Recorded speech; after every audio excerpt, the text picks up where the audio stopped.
On a eu des débats déjà hier avec un professeur de sciences politiques à Sciences Po à Paris qui est un petit peu, entre guillemets, radical dans ses solutions, en pensant que finalement, puisqu'il y a de la discrimination, il faudrait donner des données raciales dans les entreprises, dans le pays, et finalement faire des corrections des discriminations sur des données relatives à la couleur de peau.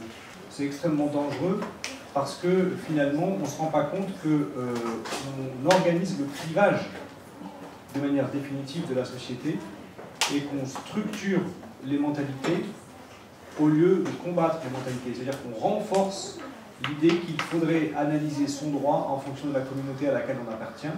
Le combat pour l'égalité est un combat qui rassemble et qui permet de rassembler. On l'a dit, on a l'absence des syndicats ou l'inaction des syndicats, etc. Mais on a besoin des syndicats.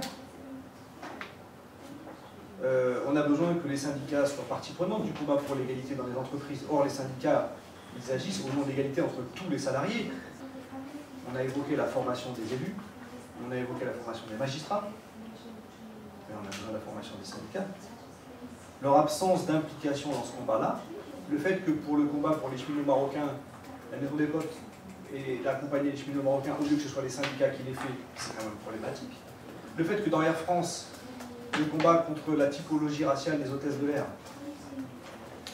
le choix des hôtesses de l'air en fonction d'une typologie raciale qui plaît aux clients qui commandent un avion, que ce ne soit pas les syndicats qui sont dans ce projet, mais qu'on y soit tout seul, c'est problématique. Le fait que dans ADECO, le système de discrimination avec la typologie raciale du personnel envoyé dans les hôtels et les restaurants, et qu'on les choisisse en fonction d'un dosage des noirs que supporte Euro Disney, c'est problématique que les syndicats ne soient pas partenaires de ce combat-là. Les sanctions, si elles ne sont pas lourdes, on en rigole. Je voudrais juste terminer par une anecdote. Quand on a fait condamner la société L'Oréal, la société ADECO, pour discrimination pour des animatrices de vente de produits Frottis Garnier pour laver les cheveux, ils avaient considéré que les personnes qui devaient vendre les produits dans les magasins, pour être sûr de toucher toute la clientèle, de toutes origines et de tous âges, de tous sexes, il fallait qu'elle soit blanche, parce qu'elle touche tout le monde, alors que le noir ne toucherait que les noirs, l'arabe ne toucherait que les arabes, le blanc il touche tout le monde.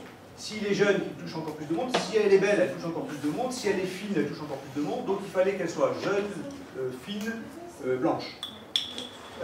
Ils ont été condamnés pour discrimination. Et il y a eu la presse mondiale qui s'est fait l'écho, puisque L'Oréal est une marque mondialement connue. Combien L'Oréal a-t-il été condamné à verser à l'organisation qui les a fait condamner avec ADECO ensemble? 30 000 €. Vous vous rendez compte qu'aux États-Unis, c'était 30 millions d'euros qu'ils auraient été condamnés à verser. La discrimination, elle a un coût. Elle a un coût. L'économie est au ralenti à cause de la discrimination. La frustration sociale engendre des émeutes qui ont un coût pour la société française. Donc, il faut que ça soit sanctionné financièrement, très lourdement.